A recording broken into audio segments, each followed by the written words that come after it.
In progress. All right. All right, we're here. Welcome to the Lovecraft E-Zine podcast. I'm Mike Davis, and our guest today is Simon Strantzas. Thanks for being here, man. Hey, no worries. Thanks for having me. We have John Langan, Mark Rainey, Pete Rawlick, Alan Hughes. You guys, John, what do you have coming up soon or recently and introduce yourself a little bit? Hi, everybody. John Langan. I am reclining comfortably in bed at the moment. It's snowing outside. It looks like we may get 6 to 8 inches. Looked like 4 to 6 initially, but now looking more like 6 to 8. Wow. And I'll have a story collection coming out in the spring, I hope. Of this year, I mean. What's the title? The title is Lost in the Dark and Other Excursions. Right. And is there a pre-order link yet, or will there be soon? I am sure there will be soon. Okay. There is not one. There is not one at the moment, but I'm sure there will be one soon. All right. Pete, same thing. You got some. Yeah. Oh, and also just quickly talk about your story in that anthology that you were telling us about last week, and the editor would like some reviews. Right? Oh, is that ringing yeah. up So a fake bell? So Sal and I have a story in Nosferatu Unbound, which came out from an Australian publisher. Crikey! What's that? I said crikey. Yeah, crikey. You're right. Crikey. Yeah. See, Australia. They are having a hard time getting some traction in the U.S. with reviews. So if you've read Nosferatu Unbound, please leave a review someplace. And I know Amazon's the evil empire, but the fact is reviews there do matter a lot. Yeah, they do. But so do Barnes and Noble and Goodreads, I'm sure. Goodreads, but anyway. Yeah. Anything else, Pete? Pete Rawlick, writer, editor, man about town. Apparently I'm losing my ability to fish because I caught nothing today. That's not true. I caught garbage today. And I think I might have 2 new collections coming out this year. And also a collection of short stories from H.P. Lovecraft that I'm going to edit or introduce. And a whole bunch of other stuff. This is what I mean, Simon. There's got to be at least 2 of him. Yeah. To make all this happen. And then I'm trying to put together a collection of Sheridan Le Fanu stories because we need one of those. Okay. Things like that. Yeah, I'm busy. Mark, you have a book coming out soon too, and you have the pre-order link. Yes, I do. My upcoming novel is The House at Blacktooth Pond from Crossroad Press, and it's due February 11th. I can post the pre-order link. It'll be in paperback, ebook, and audio, and read by the very magnificent Joshua Saxon. So I'm looking forward to that release. Yeah. And I really like this book. And to the audiences, I really enjoyed this book. So you definitely pre-order it. Pete read it too, and he didn't even call me bad names or anything. No, it was I really enjoyed it. It was very, I have a lot of your books on my shelf, and this one was a little subtler than the ones, and it really hit me hard. Oh, good.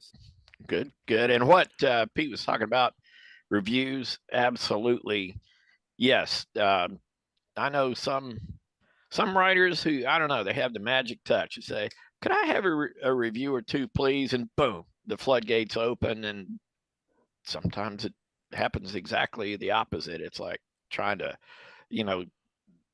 pull dinosaur teeth.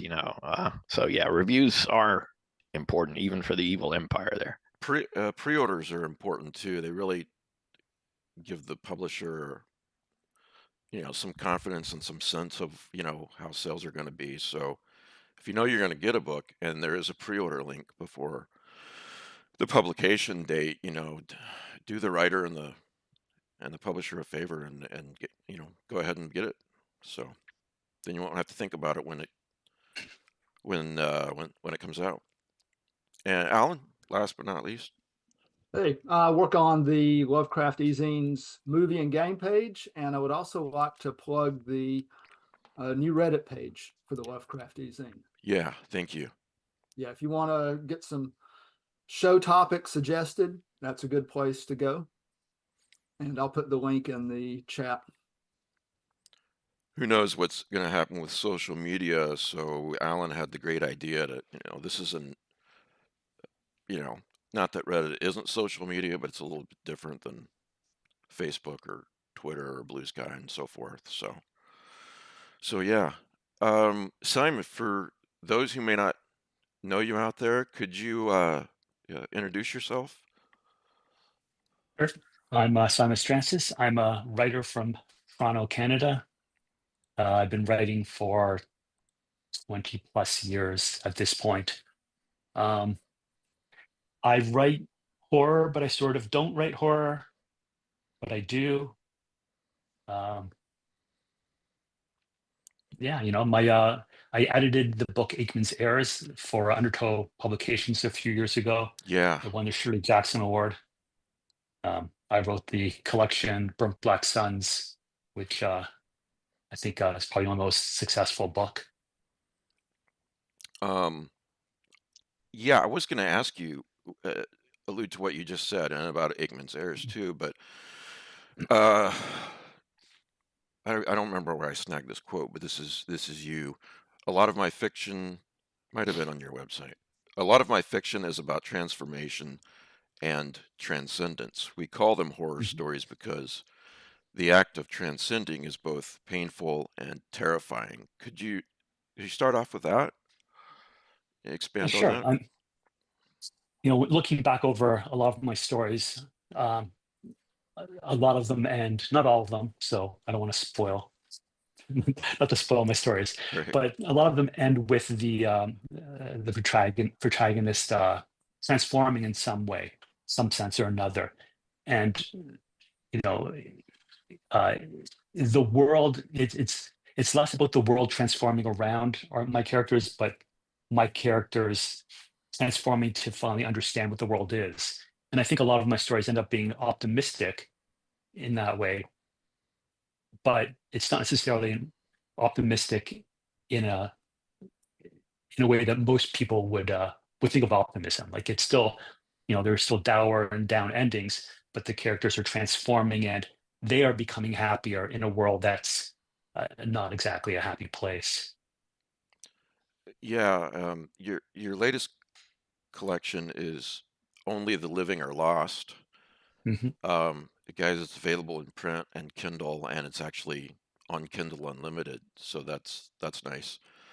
But yeah, when I was reading this recently, yeah, that's exactly what happens in a lot of these stories. I'm looking at the table of contents. Just name a couple. In the Event of Death and First Miranda, for example. Trying to remember vertices. Which one's that? Yeah, exactly. So it generates in me, and I imagine a lot of readers, not so much a sense of horror, if there's a difference, but a sense of profound unease and dread. Is that what your goal is with these, or are you just telling the story how it comes? Yeah.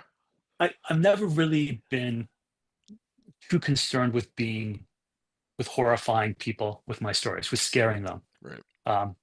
I know people have come to me and said that they found some of my stories scary, but it's never really my intention. I'm more interested in just examining horrific concepts and ideas.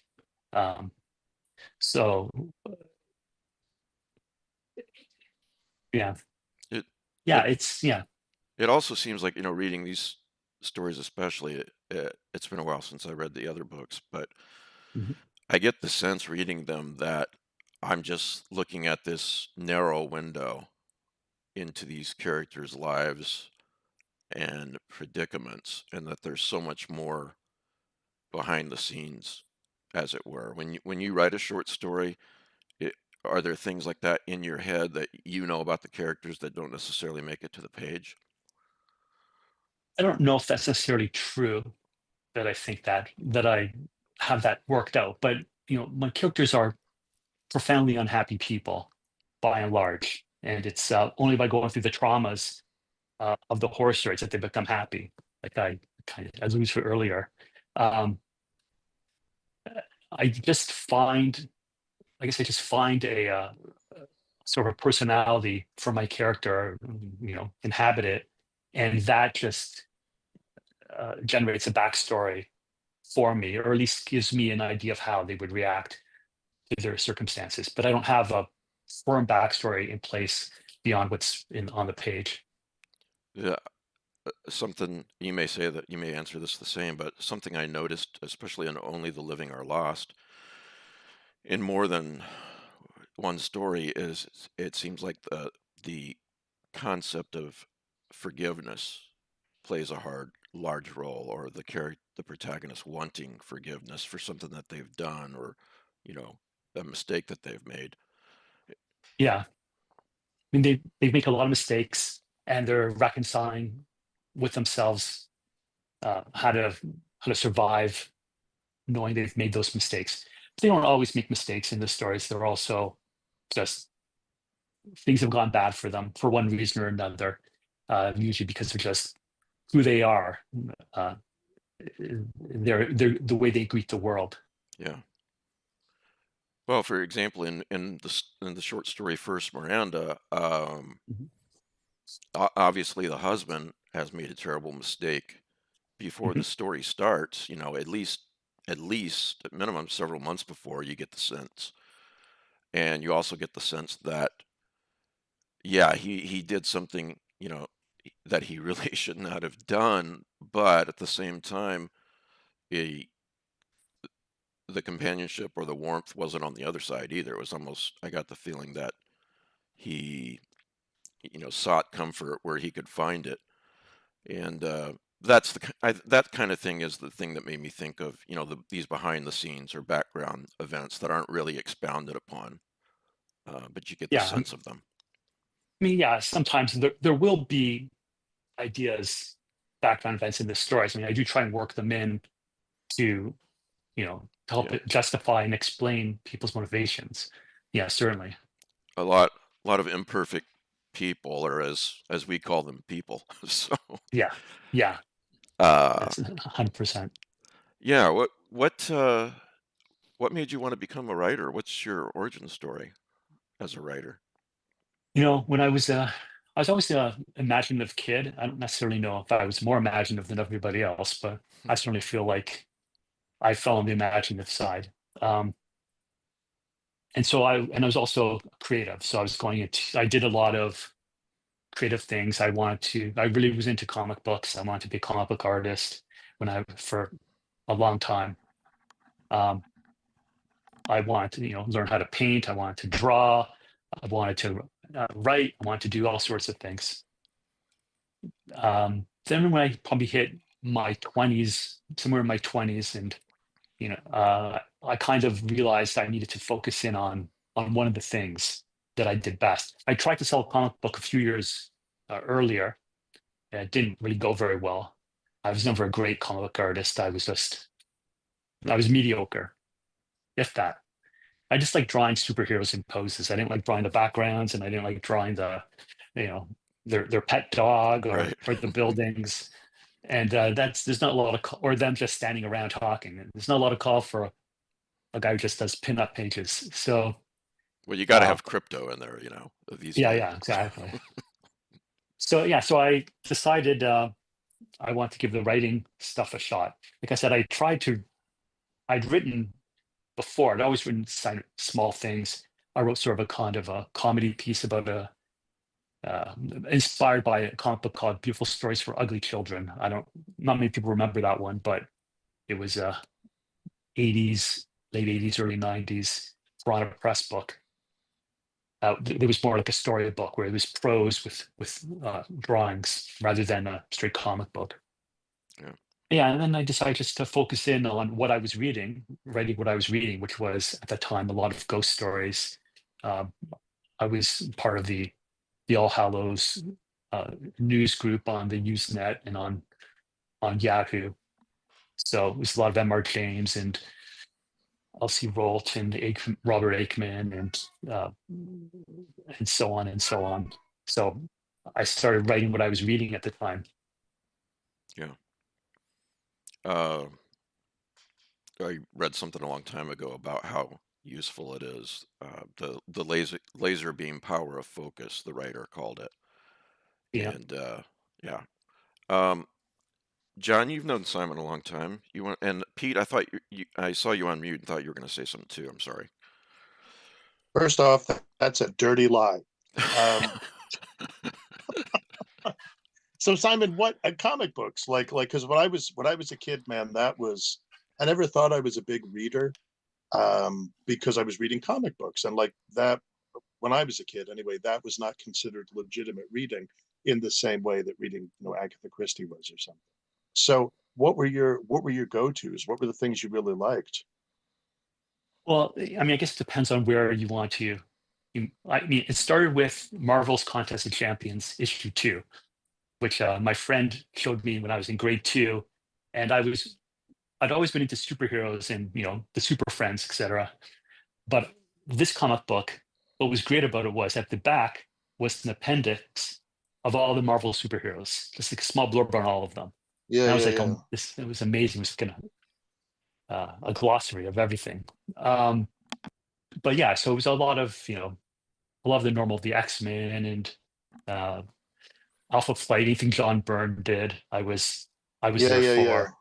for. The Miller Daredevil, the Simonson Thor. It's just the major runs of those days.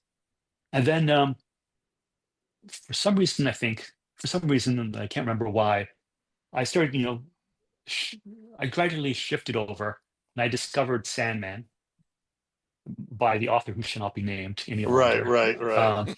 Sandman and other problematic titles. Yeah. Right. And that led to the whole British invasion of DC Comics and the whole Vertigo line. Shade the Changing Man, I was a big fan of. Sebastian O, The Enigma, and it was from Vertigo really, and from Sandman by that author who mentioned Clive Barker, that really give me the leap into horror novels, and really made me. That's an interesting leap. Yeah. I'm just curious. Did you read Alan Moore or? Oh yeah. Or what about Hellblazer? I mean, that was. Yeah, I read Watchmen when I was probably a little too young to really fully grasp what Watchmen was. I just knew it was important. I read The Dark Knight. And there were naked people in it. Yeah. Yeah. Finally, he mentioned DC Comics, John. I thought I was going to have to cut the interview short if you didn't mention. Yeah, no. I bet it was. I don't know if it's so much the same now, but at the time it was very much. One company would be stronger than the other, and they would kind of go back and forth. Trade. Right. And when in my day, Marvel was at the top of the heap. DC was doing stuff that was still kind of rooted in what was happening in the 60s and 70s, and Marvel was really kind of pushing forward into more modern kind of storytelling and ideas. So I was a Marvel kid growing up, but I still liked DC. I was still a Batman fan, and I remain a Superman fan, even though the culture and the whole doesn't seem to hold him as in high regard as Batman anymore. Then John Byrne, they hired him in the late 80s for Superman, and that was for great. Man of Steel. Yep. Yeah. Well, I read Crisis. They kind of scooped. They kind of cut the legs out from under Marvel because Marvel tried to have their new universe, right, with Star Brand and all those other things. So they were like, oh, we're going to have this whole new line of comic books. And that was supposed to be the kind of prestige thing. That was going to, continue to establish Marvel's dominance or demonstrate Marvel's dominance. And then DC just all of a sudden was like, oh, here's the Dark Knight Returns, and here's Man of Steel, and here's Crisis, and all of a sudden DC was like, that was the place to be. And Perez's Wonder Woman was great Yeah, as well. yeah. No, absolutely. And all those characters that were almost like sort of cliched jokes became like these, you know, it's like, oh my God, Batman. I mean, Burton's film probably helped in that regard, I think, as well. And they could take characters like Grant Morrison could take Animal Man. And yeah. Yeah, a little. And there was a Miller Mazzucchelli Year One, which was incredible as well. Yeah. Mazzucchelli was, I don't know what because they also did the Daredevil run. And I don't know, honestly, what happened to Mazzucchelli. Someone told me, like, he's still around, but he was such an astonishing talent that he did a adaptation of Paul Auster's City of Glass more than a few years ago. Right. About 20 years ago, and he's just recently done the other two books of the New York trilogy, which I believe is coming out this year and end of this year. So he's still working. And his Rubber Blanket book, that was all him doing different stuff, was really great as well. Didn't last long, but you guys remember the Question run starting in 1986? That was fantastic. Denny O'Neil, Dennis O'Neil. Yep. Anyway. And the Shadow stuff. Was it Bill Sienkiewicz? Did Bill Sienkiewicz do the Question, or did he do the Shadow? Don't remember. He definitely did the Shadow. He definitely did something with the Shadow. Sienkiewicz did the covers on the Question, but the interior is Dennis Cowan. Oh, okay. Yeah, that's right. That's right. Yeah. Anyway, back to Simon. All right, so Simon, you mentioned Clyde Barker. Yes. I have had the title of your collection above my desk for the last 25 years. Right. It's from the Books of Blood, Part 1. That's right. The Dead Have Highway. Is it? I think it's from the epilogue, from the end of the Books of Blood, right? Yes, it's somewhere from there. Yeah, the Books of Blood have highways. Only the living are lost. Yeah. So obviously, is this a homage? Yeah, it's lifted directly from Barker. The dead have highways, only the living are lost. Yeah. All right. So big influence on you? Yeah, I mean, Barker's a weird writer in that I don't feel like he gets talked about enough by my kind of cohort of writers as being an influence, but I think he's been a wild influence on all of us. And I think he really showed that in the 80s and the 90s when horror was kind of going in one sort of Stephen King direction, that we could do something completely different and transgressive and still be mainstream popular. So I really think he showed a different direction. I think there's been a couple points in the history of modern horror where things have zagged from where they were going. And I think he's one of those inflection points. So yeah, I mean, he's a really important writer to me. That's a really excellent point. I had never thought of it that way, but you're right. Yeah. I think he's one. I think Tom Sligoti is one. I think every weird writer today is writing in response to Tom Sligoti, whether because they are writing because he's inspired them or because they're writing against him, in opposition to what he was trying to do. But I think we're all working in some reaction to Ligotti. Do you see Ligotti, how do you see the relationship between Ligotti and Barker then? I think they're both inflection points. I don't necessarily think they are, inspiring one or the other. I mean, Barker is really rooted in. How can I say it? Barker is rooted in his idea of the perversity and the fantastique. And his version of horror was more, I believe, almost not that I don't think he liked horror, but just that I think it was a means to the end at the time. I think his heart really lies in this sort of perverse fantasy, whereas Legati, I think, is working out his demons with more of a European Bruno Schultz sort of inspired, philosophy inspired attitude. So I really don't think they're similar writers in that sense. They're just both important. Do you see them though? Like you were saying that you think like everybody working today is working in to some measure in response to Legati, right? Yeah. So was Legati himself working in response to Barker, or like how does, I guess I'm trying to figure out, like, so how does Barker enter that conversation or that the moment that we're having now? Then is this, so do you feel that he's neglected in part because everybody is still working out their thing with Legati?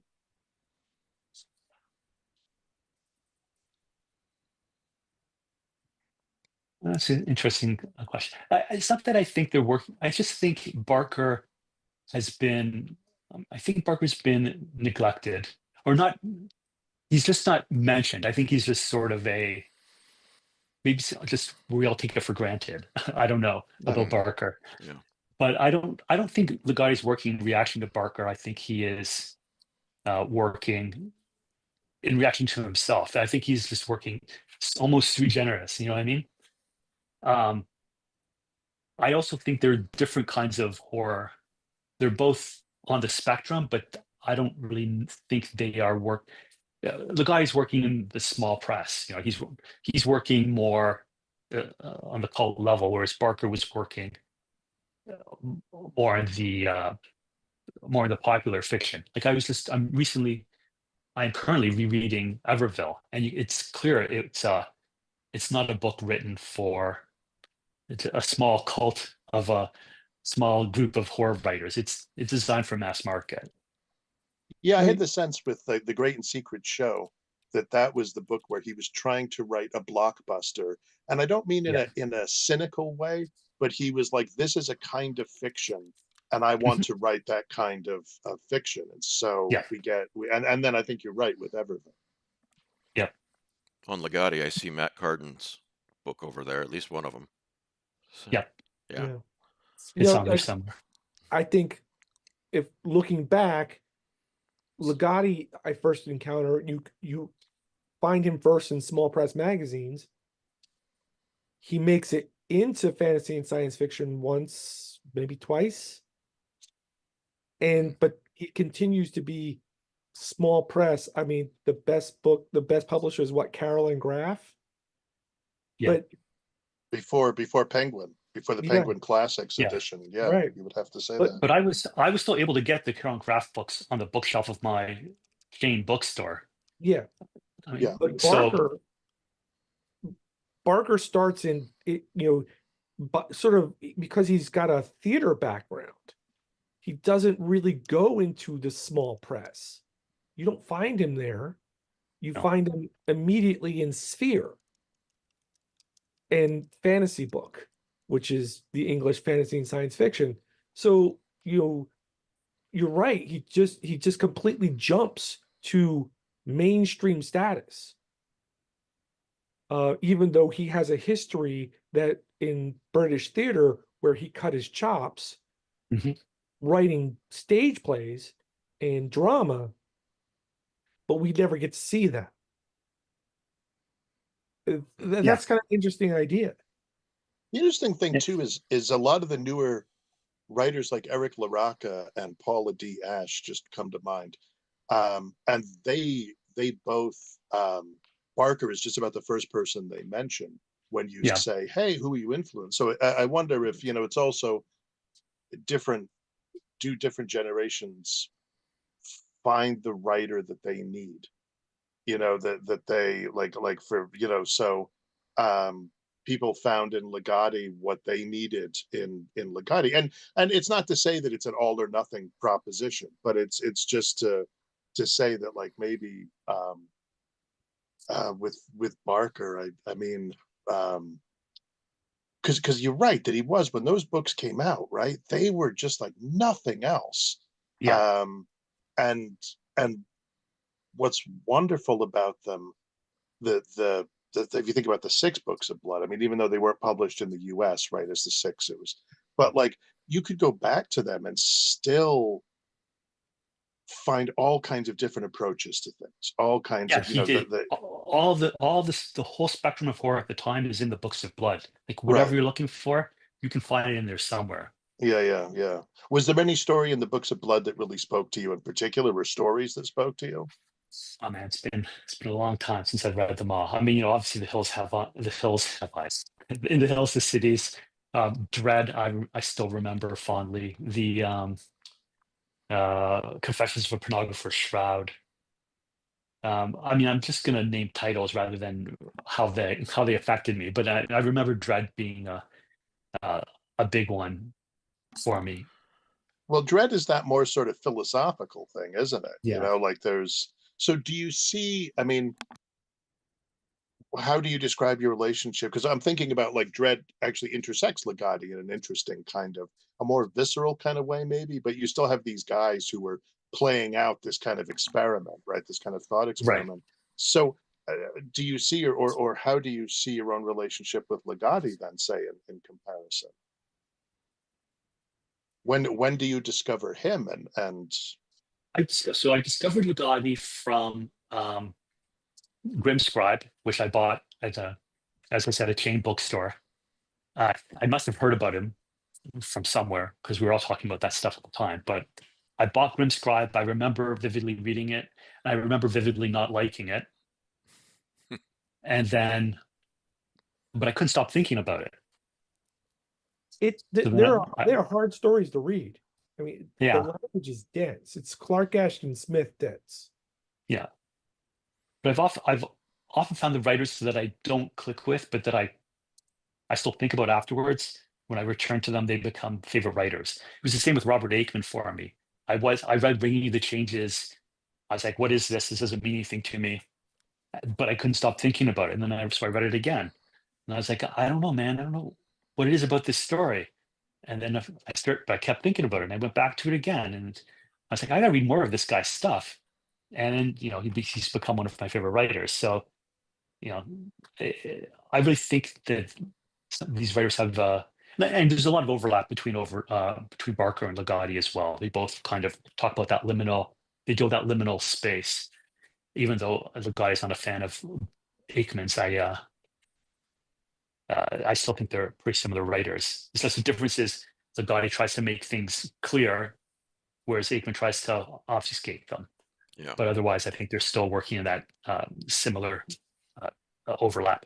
Let me jump in real quick because I try to get to live questions if I can. Stephen says, Simon, when coming up with a story idea, how do you get inspired? Do you already have an idea in mind that you want to explore, or is it random inspiration? So, As time's gone on, it's changed. I think every story has to be written in a different way. A lot of the times I will come up with an image that I find interesting and I will write a story towards it.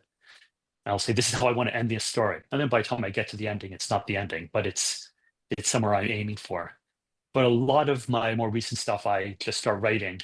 And as I go and I discover the story, it starts leading to a certain place. Invariably, I get to a spot where I've written everything I can write, and I need to figure out what the hell all this means. And then I have to come up with an ending that retrofit it. But yeah, a lot of the newer stuff is just as we go. I'm just exploring things. It means I lose a lot of the stuff I've written, so I overwrite and I pare it all back in the subsequent drafts. But I just find it as I go. well, you were talking about Clive Barker. We did for a while. While we're on that subject, what other writers influenced you a lot? I mean, obviously Robert Aikman. You did Aikman's Yeah. Heirs, which, by the Yeah. way, everyone, if you like Robert Aikman, excuse me, you should pick up this book. It's called Aikman's Heirs, edited by Simon Strantzas, and you'll be glad you did. So, It's got one story by this guy, John something. Well, I don't know not about every it. story Quite can be a possibly winner. the best story in the anthology. Not every I don't- story I don't can know. sing, It's kind of you to say, but yeah, I think Nadia Balkans, but Yeah. fine, if you feel as John Langdon. Well, to look, argue. it won a Shirley Jackson Award, guys, and Yeah. that award to me means something. So And Lydia Rucker won a Jackson for her story in that book as well. yeah. But yeah, Yes, yeah. So influences besides Robert Aikman, and who else would you want to talk about? I guess Ramsey Campbell has been a big influence as well, if only for his view on horror and on being a horror writer and his refusal to be embarrassed about it. He probably declares he's a horror writer. A lot of the stuff I've written, a lot of my earlier stuff especially, is rooted in authors like Terry Lamsley. He's the most contemporary of them, I guess, and R.A. Rafferty, and like I said, L.T.C. Rolt, and the Benson brothers, especially E.F. Benson, and a lot of the Edwardian ghost story fiction. That's where I learned a lot of what I do. And it was when I discovered Lamsley that I saw how you could take that older style of horror fiction, of ghost fiction, and meld it with contemporary stuff. So Lamsley was a big influence for me as well. Fritz Lieber, his horror stories. Yeah. Peter Straub, of course, is where my heart belongs. Barker, as we talked about, I fell in love with. Ligotti. It's a rundown of a lot of them. I love the horror guys. Unless you've already read it, there's a horror novel I just started reading called Dark Matter. It's not Straub's Dark Matter. No. By Michelle Paver, I think it is. Yeah. Have you read that one? Because if you I haven't, haven't read it. It strikes me as the kind of thing you'd like. Yeah, there's a lot of stuff. Yeah, our There's a lot of TBRs stuff are huge. I'm trying right? to read, but yeah. So I did read Terry Lamsley's Dark Matters, so I don't know. Maybe that's something similar. well, it's set in 1937, and it's about a guy Right. who he's basically on his last tuppence and accepts an offer to go to the Arctic for an expedition. Right. And it's shaping out to be like M.R. James kind of ghost story. Yeah, it's a great book. Oh, you So read the it, John? controversial thing. Yeah. The controversial thing I'll say. Oh, go ahead, John. No, go ahead. No, I'm just gonna say that all of her that's my favorite of her books, but she wrote another one called maybe Thin Air or something like that, which is similar in some ways, except it's about mountain climbing. And then she wrote a kind of gothic like estate extravaganza called Wakenhurst that is just nuts and is terrific. It's always such a joy when you discover a writer that you haven't heard of before. And I came across this book yesterday, and I was like, "Wow, this is, going to be great." She reminds me of. Sorry. No, she's the real deal. She reminds me of Susan Hill a bit. So anyway, Simon, I think you were going to say something as well. Yeah, I was, but I'm not going to say it anymore. Well, John interrupted you. I don't blame you. He was going to confess to how much he hates reading. That was what he was. He was like, reading is for suckers. Yeah, I've written more books than I've read. Yeah. But yeah, speaking of authors to discover, I mean, I know I discovered Carmen, what's her last name now? Carmen Maria Machado? Yeah, when everybody knew who she was but me. So I discovered her, I think it was an Amazon recommendation, and I bought it on a lark, and that was a discovery. I was floored by it. It was such a great book. I'm blanking on the title, John, but the book you recommended to me that I'm still in the middle of is only $1.99 on Kindle right now. What's the title? Our Share of the Night. Yeah, Our Share of Night. Yeah, Our Share of Night. So by Mariana Enriquez. Yeah. Simon, I wonder if I could ask you. I mean, and this is actually said in all seriousness. I don't mean for this to be a painful memory, but I know you and the late Joel Lane were quite close. And Joel was an amazing writer whose work I feel is that, you know, more people should know about. I mean, could you talk about, do you feel you can talk about him or his work? Yeah. I mean, you know, I don't want to. It's always weird with writers. Like I met Joel once. We traded a number of emails back and forth. There were certain people who were closer to Joel than I was, but you know, he was a regular member of the Ramsey Campbell message board, which was kind of where I started out with, and I sort of grew with those writers who were all starting at the same time. So, you know, I don't want to over what's the word I'm looking for?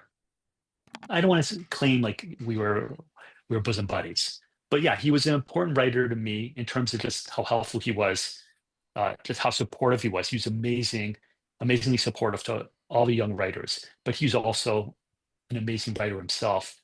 When I got a story from him for the first book I edited, Shadow's Edge, which John, you may remember, you wrote a really great story for that too. He handed in this, he had written a story that he lost, his computer crashed, and he wrote me saying he wouldn't be able to give me the story he'd written. Then he took his notes and wrote the story again. And it was like this 3,000 word gem. I looked at it and I thought to myself, it would take me 6,000 words to write this story. But he somehow managed to put it all into like 3,000 words. And it just covered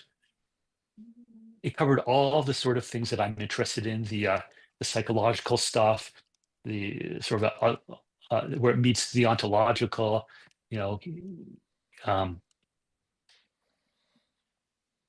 He had this, it was sexual politics, but nothing too gratuitous, but it was this kind of this strange sort of world, and it meets the industrial and Birmingham, where all stories were set. And I'm just sort of rambling the same words, but yeah, I mean, I think Joel's work, I think a lot of writers who kind of write in the sort of psychological space that I write in, I think would find Joel Lane's stuff incredible. I mean, his prose was great. His ideas were strange and yet heartfelt and really, really affecting.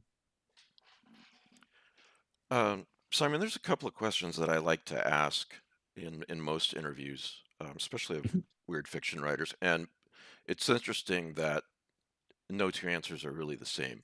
So the question I want to ask you now is, in your opinion, what is weird fiction?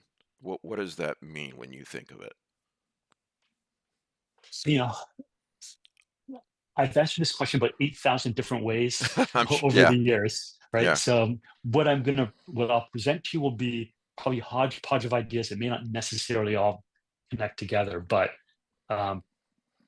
currently I subscribe a lot to the ideas, or at least my impression of the ideas from Michael Sisko's text about weird fiction.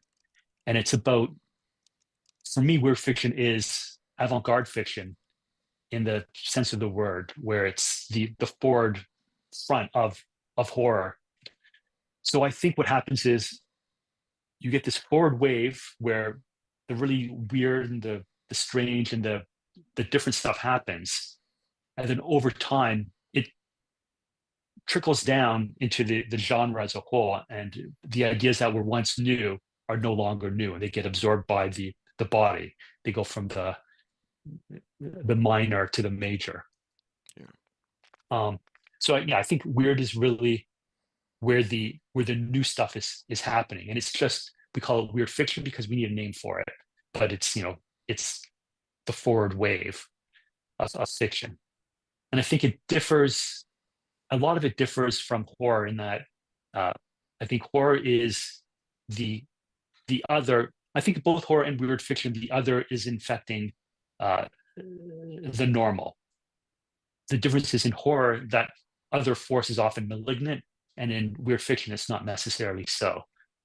So we are getting we get different stories where the normal has been changed, not necessarily in a negative way. John, did you have some more before I go on? Oh, I've got things to say. Oh, I'm sure. Actually, I'm not sure how much more I do have to say. I'm kind of, I'm kind of fascinated. Simon and I might have, one of our early, maybe even our first correspondence was about Ramsey Campbell. Was about having met Ramsey, Yeah. and what it was like to meet him. This was back in like the late 2000s. I guess it would have been. Yeah, probably. Yeah, and there's I wonder. This is a kind of a nebulous question, so feel free to just say I have no idea what you're talking about. But like Ramsey and Joel share what I sometimes think of as this kind of British sensibility. The sensibility of the empire is in decline, really gone at this point. Everybody, we're in these industrial landscapes that are, in a sense, in the same way that the empire is gone, the sort of industrial engines that drove the country are also in decline in a dramatic way. And we're living in this landscape that is like a landscape of aftermath. It's not literally post-apocalyptic, but in a sense, it's figuratively post-apocalyptic, and that something happened. And I kind of wonder, like, you identify yourself as a Toronto writer. So to what extent how do you think that experience, or do you think that experience affects your relationship to the, to the fiction of Campbell and Lane? I never get quite the same sense out of Barker. I feel like Barker, there's another thing. There's always this kind of crazy vitality in Barker, but like Campbell and Lane, there's definitely that sense of things are not as good as they used to be, and all over the world, right? The U.S., there's something else going on. So I don't know. I thought I'd throw that question out there, like as a Canadian, or maybe just as a resident of Toronto. I don't know how you would prefer to identify yourself. What connections do you see there? What links? What maybe there's none. There's a number of different things I'm thinking. So first of all, with Barker, I think the difference with Barker is his fiction and his outlook is really rooted in the S&M party necessarily, but that whole the party scene. I really think of him as a writer. We saw a lot of it in the 80s as well, which is why I think he was popular then. Neon lights and black leather, and none of us really knew what it meant. We didn't understand the undercurrents that had been stolen from the gay culture, but much like the black culture had been ransacked for music earlier. So I think Barker was more in the vein of that sort of neon S&M world that's more drug fueled, probably, and more a positive outlook. In terms of Toronto, listen, Toronto is a really boring, clean city. Like it's not like we're not a world where we're not a city that's in decline. We're Chicago without the crime. That's our sister city. So I didn't really grow up in a world, in a post-war world like Ramsey Campbell would have, and Joel Lane would have. So the only connections I make are more urban life connections. And there's a lot more of it in my earlier fiction because I was living in the city at the time. So I had stories about being on the subway and the grime coming to life. And I think there's a lot of overlap there with what I was doing in my little Toronto suburb, Toronto city, compared to what Lane and Campbell were doing. But as time has gone on, that's become less and less of a factor in what I do. Well, you live in your mansion, I know now, on the hill in the suburbs. Yeah. Yes. Now, when I say I live in a McMansion, what I mean is literally use a McDonald's on the ground That's floor. right. There's Yeah. You So live over the McDonald's, but even the Canadian McDonald's are cleaner. Yeah, I live in one of the arches. So here's a question, because I know you were a big fan of Alice Munro. Yes. Well, yeah, I've read I read one collection of hers, but that was the most amazing collection I'd read in a long time. So, And speaking of people who must not be named, I know. yeah, like what do you make of that? This is more just like gossip, I guess. I know. I mean, I think it's someone on Blue Sky had commented on comparing Gaiman and Monroe and their controversies, and I don't really see them as being similar. I mean, Gaiman they both did horrible things, but they did different kinds of horrible things. And I feel like I can understand Alice Munro's horrible thing better than I can Gaiman's. Gaiman's was monstrous. I mean, I guess Monroe's was monstrous too, but well, if we're talking about her, which book was it that you read and loved so much? Oh, geez, man, I don't remember. It's on here somewhere. My books are all out of order now. That's fine. I don't mean to put you on the spot. Yeah, you can probably read almost any of them. I would know it if I saw the title, but hang on, I can tell you, I'm sure. Oh no, no if worries. you want to bear with me for a moment, I can. Well, I'll read you another comment while you're doing that from the live chat. Simon, I confess. Oh, sorry, it was called Runaway. Oh, okay. Runaway was the book I read. All right, good to know. Simon, I confess I haven't read your stuff. That's going to be my goal next. That's going to be my goal next. But I was wondering what book you would recommend people to start with when coming to your work. I'm glad he said this, because this is exactly what I want to do with this show. Hey, you're not aware of this great writer. You need to start rectifying that. So I think my goal pretty much has always been to do different things in different books. They're all united by me being the writer, so they probably have more overlap than I like to give them. But I try and write different sets of stories depending on the kind of niche of horror that you're interested in, or more exactly the different niches that I'm interested in. I like to try and explore. So if you're kind of a Liber Legati fan, my first collection out of print called Beneath the Surface would be more your jam, I would think.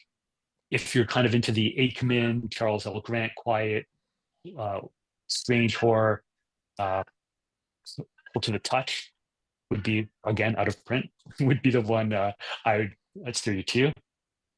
If you like more of Lovecraftian work, Burnt Black Suns is the one I would recommend.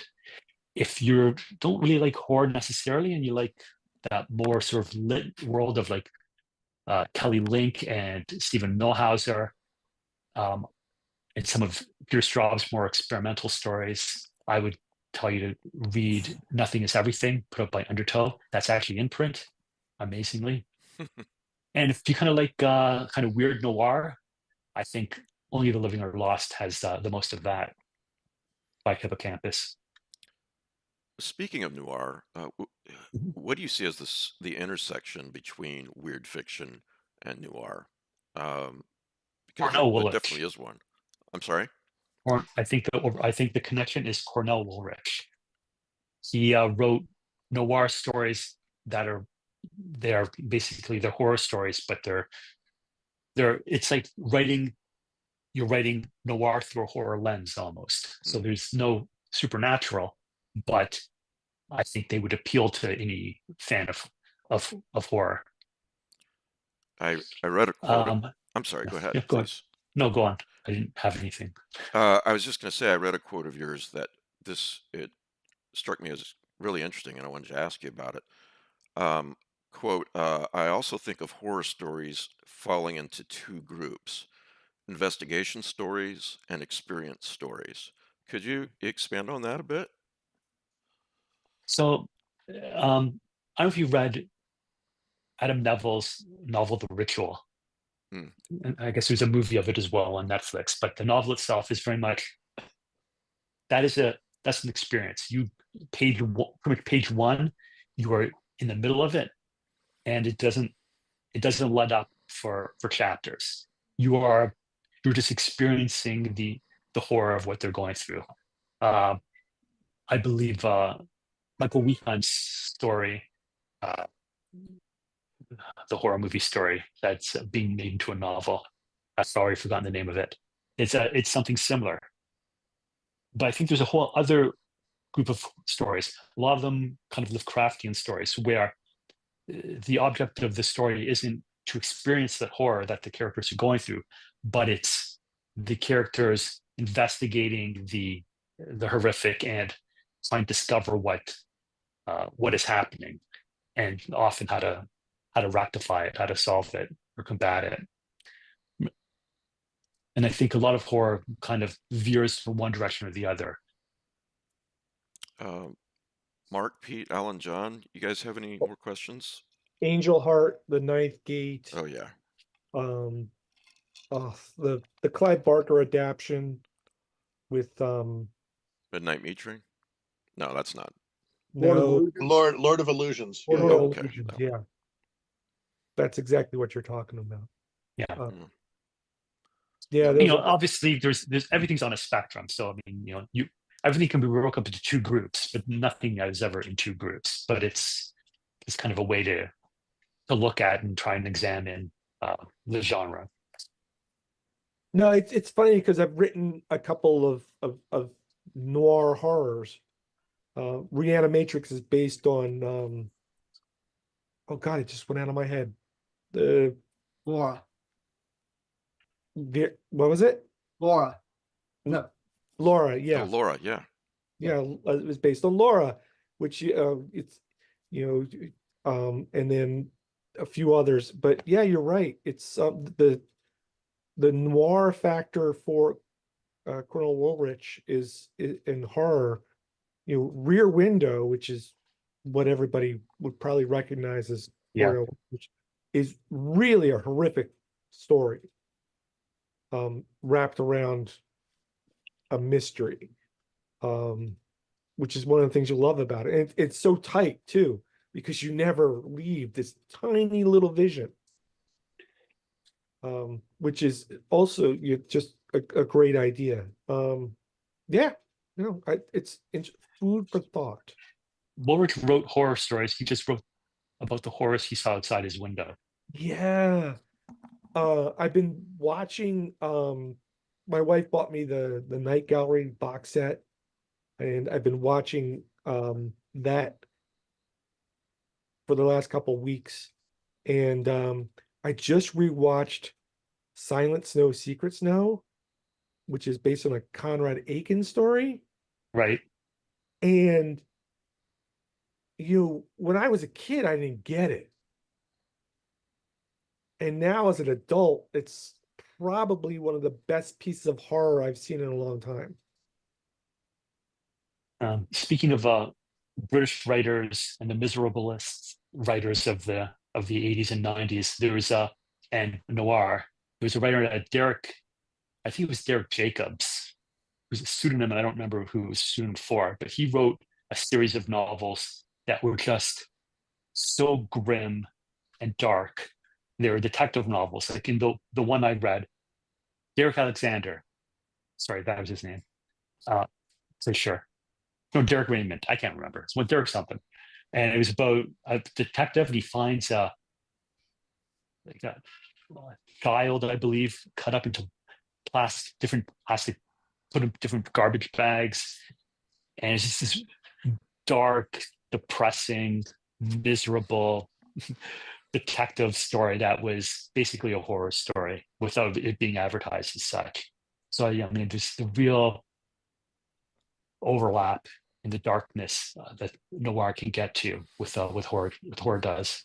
Reminds me a bit of Lawrence Block's Matthew Scudder book, A Walk Among the Tombstones. Yeah. So, yeah, that's I would Derek say Raymond. Darkest book. Sorry, Derek Raymond. Yeah. Okay. Pretty sure I'm 85% sure it's Derek Raymond. Well, we know it's Okay. Derek for sure. Simon, Yeah, it's definitely Derek. yeah, Simon, I know I have read some of your work, but I know it goes back quite a long way, and I'm old and I forget things, as you can see. So I'm trying to figure out where I can place some of your earlier work, probably that goes back 10 years or so. I mean, my earlier I'm- work goes I'm- back like 20 years, but I'm trying you've to tw- think most people if would it have. might have been in an anthology we've been in Yeah. at the same time. I Well, honest to I'm God wished I could I'm remember. sure you and I have been in an anthology at some point together, but Most I've certainly. been in a lot of was in a lot of the Best New Horror series, the Steve Jones Best of books. I've been in the Ellen Datlow's Best of the Year Yeah, I've 2 or read. 3 times. I'm sure I've read a couple of those, but So were you ever in any of like Brian Salmon's anthologies? no, Okay. I was in Joshi's Black Wings anthologies a few times. I've got a few of those. I bet I would. I was in Black Wings 4. I think I might have been in that one. Okay. That's probably what if you're I'm thinking right- of, Mark. Yeah. If I'm right, my story was Thistle's Find, about a guy who finds a ghoul. This looks like a young girl. Obviously, I need to catch up, but I could say Yes. that there are so many writers. I mean, Yeah. Jesus is going to be reading books for me in the next life because Yeah. Yeah. so many. But yeah, I'm gonna do my best to catch up. Yeah, there's a lot of different writers out there. Yeah. It was even easier. It was easier 20, 30 years ago than it is now. It's just we've seen such an explosion. Exactly. It's impossible to keep up. Mhm. Were you in Here's- Northern hold on. Nights? Here's one of the. So, Mike, go hold ahead, on. Pete. I got Yes. something to say about that because not only is it an explosion, but it's an explosion of good stuff. Yeah, And I'm having a real hard time keeping up with writers that are coming out of the woodwork all over the world. And I'm just amazed at the quality of work that's being produced. That's what you call a good problem to have. Yeah. It's not Yeah. a bad problem to have. Yeah. no. Yeah, I've got 3 of Pete's books sitting in here that I have to delve into.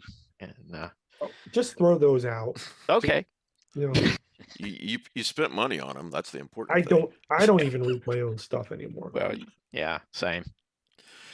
Wait Uh, for the movie. Go ahead, Alan. Sorry. I said, wait for the movie. Yeah, Northern Nights. I think you were in that one. Is that right? Yes, I'm in that one. Yep. Just well, you could probably describe it better than me, but John had those questions about, your Canadian Toronto writer, and could you talk about what it came out from Undertow, Michael Kelly, Right. and it's a great book. It's a great anthology. Yeah. Now there's a couple of Canadian-only anthologies that came out in the past.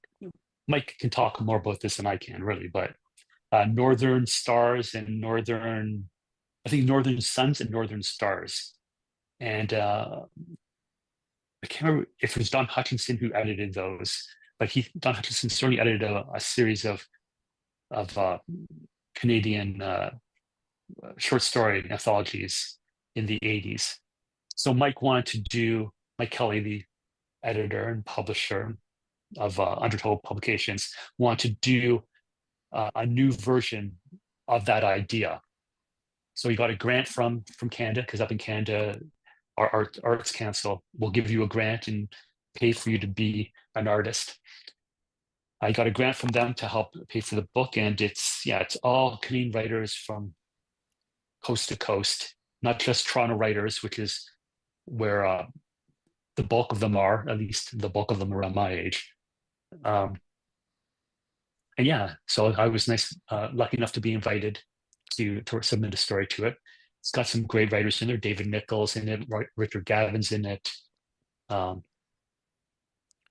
Well, if For you the live, other if you names, yeah. live, for example, in the southern United States, and that's what you're used to, I'm from Iowa, and that's not as cold as Canada, but it gets damn cold. And the difference is those really long Canadian or northern nights, long and cold. It's different from someone writing a horror novel in Texas, which nothing wrong with that either. But 90% of Canada here's my myth spelling section of the podcast. 90% of Canada is located in southern Ontario, which is below the 49th parallel. So like Toronto is on the same level as I think like Boston, right? So our weather's not that much different down here. Most Canadians live down here. But what Canada has, I think, that's different from a lot of the US is we have a real connection to the land in Canada. We talked about this at Necronomicon. We had a panel about it. And I think nature and the myth of being in nature and being on the land is more important, or is very important to Canada as a whole, to our national identity. So you do see a lot of our fiction that talks about that, about being in nature, about being among the trees, and it's not even necessarily something evil, like I say in Blackwoods and Willows. It's there are different levels of how nature affects us in Canada and how it's treated in horror fiction. Yeah. In your view, well, let me rephrase that. What does success mean to you as a writer and as a person? What has to happen in order for you to feel I'm successful? You know, have you reached that at stages? Do you go back and forth? I am, for myself, I think of myself as retroactively successful. I don't feel successful day to day in what I'm doing. I feel like, I'm sure most writers, other than Stephen King, I feel neglected to a large degree. But I know that if I look back on the things I've managed to achieve, I know that there's a group of writers who would love to be in my position, to have been in, a dozen best of annuals, to been nominated and won awards for their work. Sort of one or two different venues. I've been published in the places I want to be published in. I've always wanted to be a short story writer. I'm not interested in being a novelist. As far as being a short story writer is concerned, I have done what you can expect out of a short story career. Right. It doesn't mean that I don't see people when they write their novels that I don't want to write get success. I feel a sense of envy. Like, why aren't, like, John wrote The Fisherman, right? Everyone on Reddit talks about the fisherman. Oh, I can't get enough of this fisherman business, right? And I have no interest in writing The Fisherman. I have no interest in writing a novel. But John and I are basically came up at the same time in the writing circles, and he's getting people talking about him on Reddit, and I get maybe a mention here or there. I have to give in to the hate. Your hate feeds me. Go on. All right. So I have to constantly remind myself of what my goals are, and refocus myself on achieving those, and on recognizing where I am on the ladder that I want as a career. So, I mean, for me, success is not about money. Success is about having a body of work that is meaningful and that is affecting for people. As a writer, I think you nailed that very eloquently, especially about not feeling like a success day to day, but looking at your body of work. Yes, I am so on board with you there. You have to, because otherwise you'll spiral. All writers are damaged to some degree. That's why we're writers. And if you give in to the hate, as John wants you to do, you will spiral. So you have to refocus. Think about on the other hand, you can just remind yourself, oh, I've got health care. So, there's that. Good point. Oh, yeah. And grants for grants. Yeah. That's pretty nice. Now the hate is flowing in the other direction. That's right. It's okay if I hate, because I can just go to the doctor for free and have them treated. Exactly. Yeah, I was talking to Laird recently about I said, the level of stress that Americans aren't even aware of, possibly, that compare them to other first world countries where they have universal health care. There's a lot of extra stress just in that regard. I mean, not if you're rich, obviously, but insurance is My expensive, man. my father-in-law, I was thinking about this just the other day. My father-in-law was in a car accident a few months ago, and never once did we worry about the money. We worried about him. We worried about what was going to happen to him, and never. We went to the hospital right away. He was in the hospital. He stayed in the hospital for like 2 weeks. All sorts of. We went to see specialists. Yada yada yada, and never once did I worry about how much that was going to cost. And it didn't set anybody back. All our biggest expense was parking at the hospital. Wow. So it's See, that's a subject I could go off on, but I won't Yeah. because I could, Well, I'll just leave it at this. I've got a son who had some health problems earlier, and there's nothing like when your son is 10 or 11 years old and needs Yeah. x-rays, and you have to think, this is more important than anything. I have to take care of my kid, but damn it, where's the money going to come from these x-rays? They're expensive. So you guys don't have to make choices like that. But anyways, speaking of horror, we had to talk about that. Yeah. Any other questions from Alan, John, anyone? Pete? I just wanted to say a observation on Only the Living. I'm of the age where I've started losing the generation above me. And that book really nails a lot of it. There's grief there, but you also get that it's work. Yeah.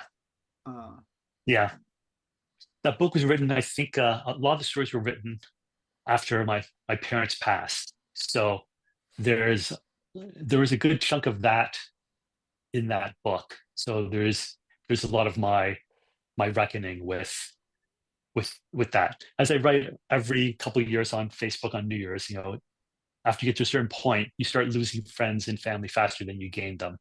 So, it's really a thing to watch everything you've worked for and all the supports and circles you've put into place, it all just start to fade and crumble away. So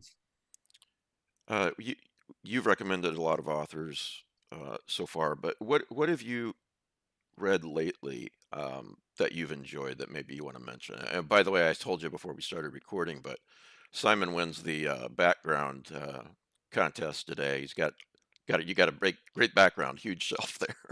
Yeah. Thank you. So it's a lot of years and a lot of money. Yeah.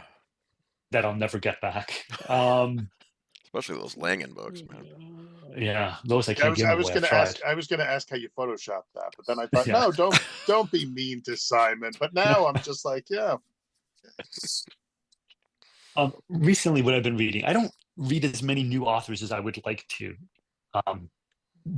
For the last couple of years, I've been really obsessively reading Brian Evanson's stuff. I'm reading Dark Property right now. I finally got a hold of that. I read through all of his short stories, I think at the beginning of the pandemic. I can't get enough of Brian Evanson's fiction. Oh yeah. Agreed.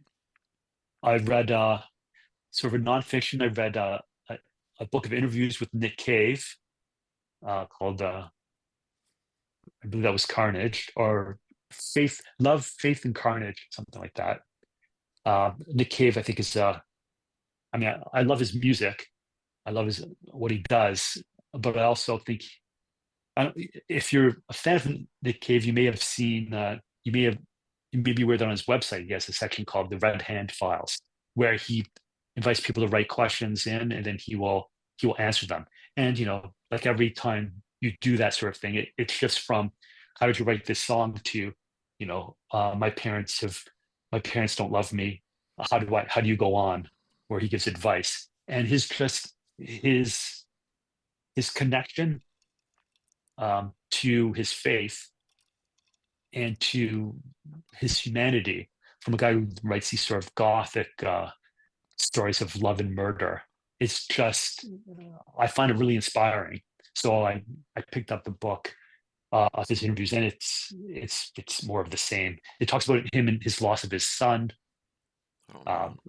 One of his twin sons died in an accident. So him coming to terms with that grief and using the music to deal with it. So I've been reading that. I read a book recently about the history of the Marvel Cinematic Universe because I thought it'd be interesting, even though the book itself, the quality of its paper is atrocious. And again, I've been reading Everville currently, rereading it. What do you do when you're not writing? Family, job, all that kind of stuff. Yeah, I have a job. I have a family. I've been playing the video games recently, which is why I've probably not been writing as much as I should be. And TVs and movies. I don't have any kids, so it's just a lot of enjoying my quiet time.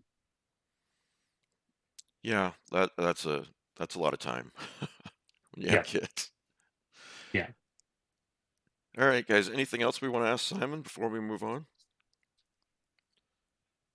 Take that as a no. I think a couple of you guys wanted to talk about David Lynch, and Laird said, I just want to spend a few minutes on it because Laird said he would like to be in a full-blown discussion about Lynch soon. So I said I'd get that going. So, but Mark, you want to start? Well, my introduction to Lynch was either Halloween of 83 or 84 when I lived in Chicago, and a couple of friends of mine and I went out to the Varsity Theater in Evanston that doesn't exist anymore, but it was one of the old repertory theaters with the columns and the friezes and everything. It was really, really gorgeous, and it was a double feature of Night of the Living Dead and Eraserhead. And I had not seen Eraserhead other than, I knew it existed, but that was all. And I was so freaking blown away that my roommate, Bill Goodmanson in Chicago, actually had the LP soundtrack of Eraserhead that had most of the sound effects. It was almost like just listening to the film, and I would put that on late at night. And it creeped me out so bad that really helped my horror writing, I can tell you. And then watched most of his film. Blue Velvet was just certainly a quintessential Lynch film. I even like Dune. I know most people it's love-hate with Dune for a lot of people. But this past year, my wife and some friends and I spent time out in Washington State, and we went to Snoqualmie and saw a lot of the Twin Peaks settings and stuff like that. And then we went to Walla Walla, where Kyle MacLachlan has a winery, and we got to his tasting room, and I opened the door, and then I looked back at my wife and friends and said, "Oh, Kyle's here." So we went and sat down, and it was the greatest thing because he came over and started talking to us. It's not like we approached him, and he was just so friendly and forthcoming and stuff. So we started talking about Lynch, and Kyle was just a freaking fanboy. Here he was in so many Lynch films, and he sounded like a 15-year-old kid just talking about this guy he admires and the great the movies and stuff he made. So that right there for me is kind of the quintessential Lynch moment was meeting Kyle. Oh, I guess that must be a regular thing that he does. It goes up there for fans. He's the winery is that's one of his main jobs now, and he's a great winemaker. He autographed our wine bottles for us, which was nice. But that's great, because if the acting thing doesn't work out, then he can. Yeah, exactly. But yeah, he apparently hangs around the tasting room periodically. He's not there all the time, but it was just neat to be able to walk in and hey, there he is. Very nice. Who else wants to say something about Lynch? John, Alan, Simon? Oh, I don't even know where to start. I was maybe in high school, I want to say, when Blue Velvet came out, and everybody was like, after, I guess, kind of after Dune, this was like does that seem right, that was like his return to form or Yeah. something like that, Yeah. And I wanted to see Dune, and when I finally did see Dune, like I was like, it's fine, like it didn't.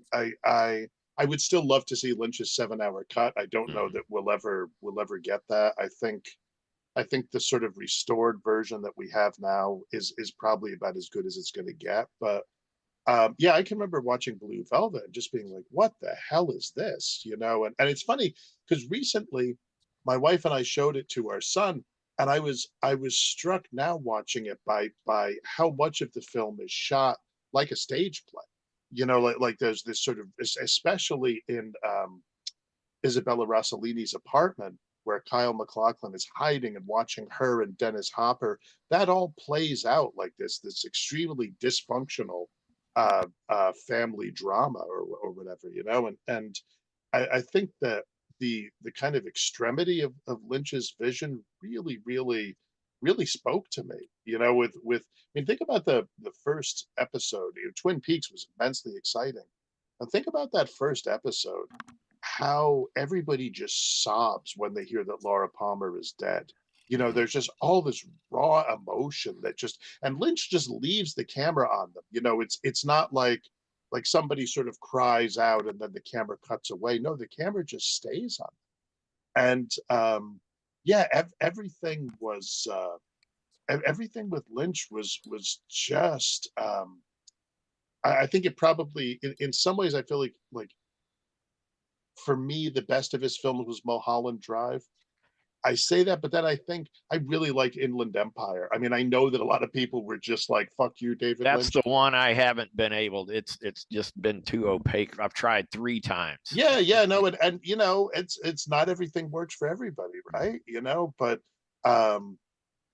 But and even Lost Highway, I come back to, and I'm like, I put Mulholland Drive and Lost Highway on just about the same level. If you were to ask me to choose between them, one day I'd tell you one day the other. Yeah, Robert Logie is like, I'll be a villain, But, and the Road Rage, man, he's my hero. Yeah, I feel like for me, Lynch was. I identified Lynch, or I grouped Lynch just personally with Cronenberg and Carpenter as this kind of trio of filmmakers, very different, but there was a way in which they were all, and I think you see it most obviously in Lynch pursuing his own vision. It's there obviously in Cronenberg as well, and I think Carpenter often seems the most sort of, I don't know, because he had a bigger audience, I guess. A lot of times you sort of assume that his work was always more commercial, but I think Carpenter was following his own vision as well. But yeah, it's I feel like it's such a loss. And I know that he, a little while ago had said, oh, I have emphysema, and that was not a good sign, certainly.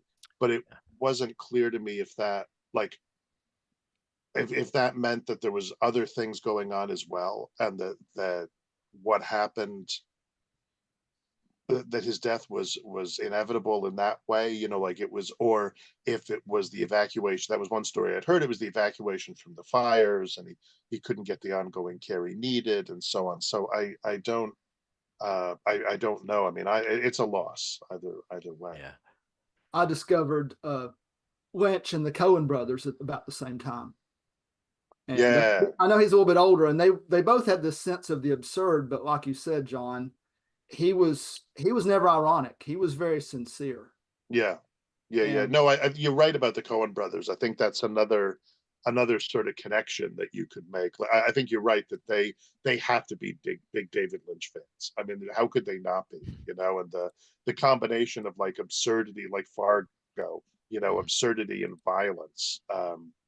And Lynch, man, Lynch has come up with images that have creeped me out, have frightened me more deeply, I think, than just about anything.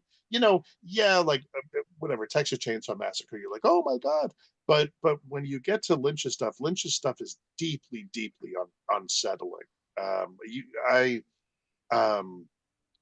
feel like watching a David Lynch, like when he's decided to just sort of crank up the unease, you do not want to be in a dark house by yourself, I think he does that so well by his compositions a lot of times. The what you're seeing in the frame and how you see them.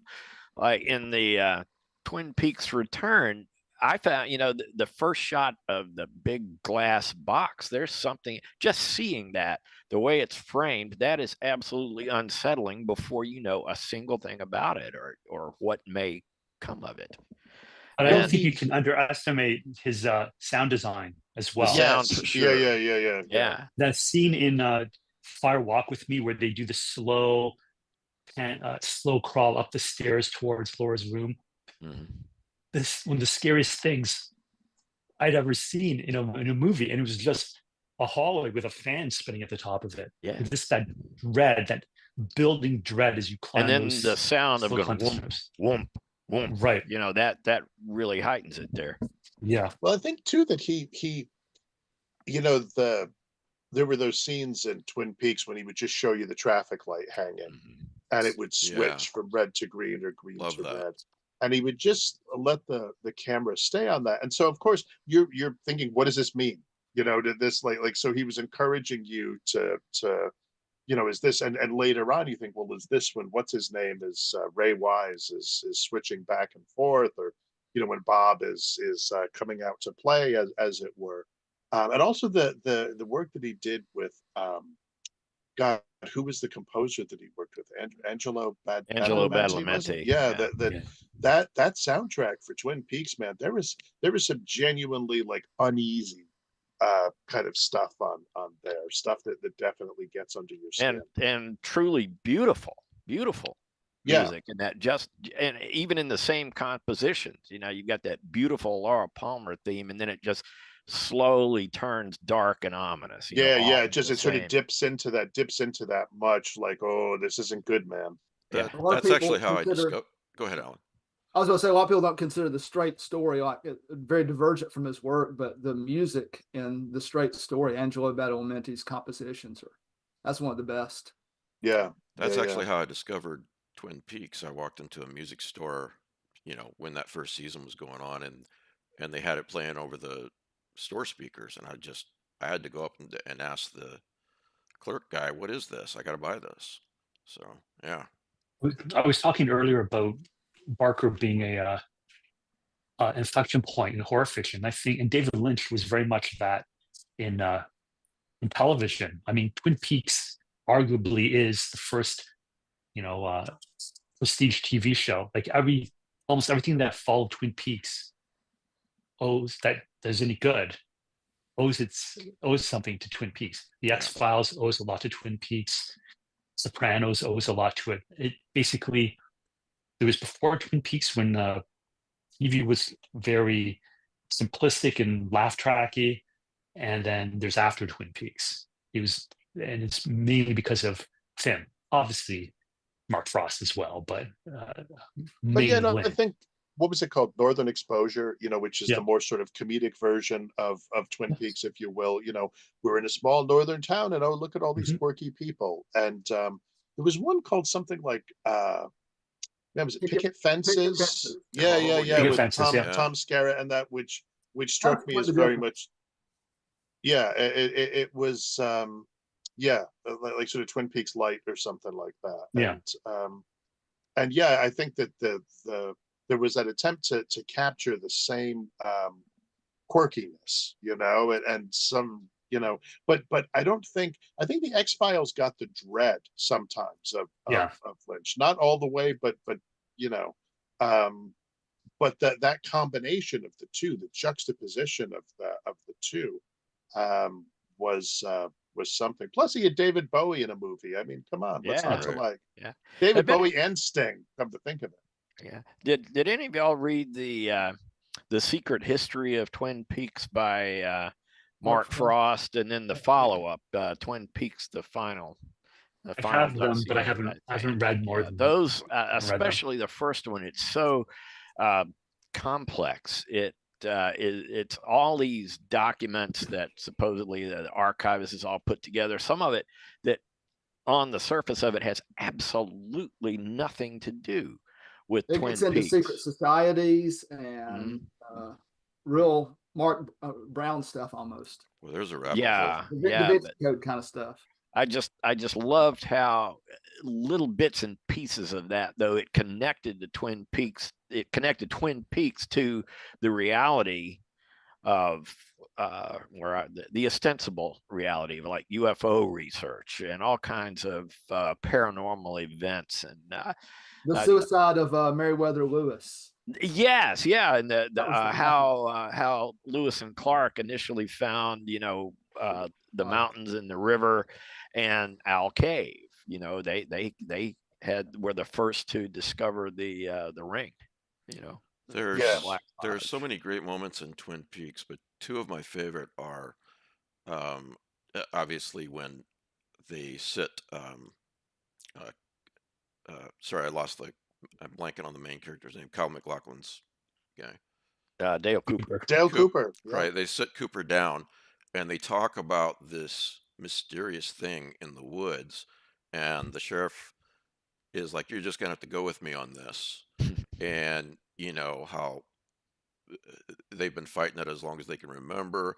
There were men before them fighting it. There'll be men after them fighting it. The Bookhouse Boys. Yeah, the Bookhouse Yeah. Boys. I love that moment. The other moment I think is just so unique and cool is when the trucker guy meets Bobby and his friend in the woods, to do this drug deal or whatnot. And it's dark as hell. There's none of this, oh, there's a huge light around shining into the woods here. It's dark. And then there's this moment where Bobby sees a guy like, I don't know, maybe 25 feet away, and he just sees him for a second, and then he disappears behind a tree. And he says to the trucker guy, he says, "Who's that?" And he's like, "Don't worry about it." There's never any mention of this guy again that I can recall, but it's just more of the weirdness of Twin Peaks that does not necessarily get explained. So yeah. Anything else, guys, on Lynch? I feel like you could go on, I mean, movie by movie. Yeah. But it has, people said it's been nice after all the game and stuff. It was nice to have like a couple of days of everybody just like, we love this guy. Here are all these clips from his work and him talking. There was a clip of Patti Smith interviewing him where he was talking about Twin Peaks and how it was just this place that his imagination returned to, and that I'm sad for the circumstances of it, but it was nice to have has been nice to have a couple of days where we're all just like, man, we really love this guy and what a great artist he is and what great art he made. Yeah. Well, everyone, please, if you haven't read Simon's work, please check it out. Simon Strantzas, and I've linked to his website in the show notes, or you can just head over to Amazon and start with the book. But yeah, check it out. Thanks for doing this, Simon. I really appreciate it. Well, I really appreciate you letting me come here and blather on. Well, that's what we do on this show. So you fit right in. Guys, anything else before we go? Last thing I'll say is I'm going to kill Kelly Young, because I was thinking about this when Simon was talking about not necessarily even a story that you like, but it won't leave you. And Kelly recommended that novel, A Short Stay in Hell. I think it's by a guy named, Stephen Peck. Man, that's exactly the kind of thing that just gets to me, and I can't stop thinking about it. And I want to kill him for telling me it was a good book to read. My condolences. Yeah. So So anyway, Alan, John, Mark, good to see you guys. So and good to see you again, Simon. So Thanks, guys. yeah, thanks everybody. Remember, we're all, as the doctor says, we're all just stories in the end. So make yours a great one. And everybody have a good night. Recording stopped. There Good we night, go. all you.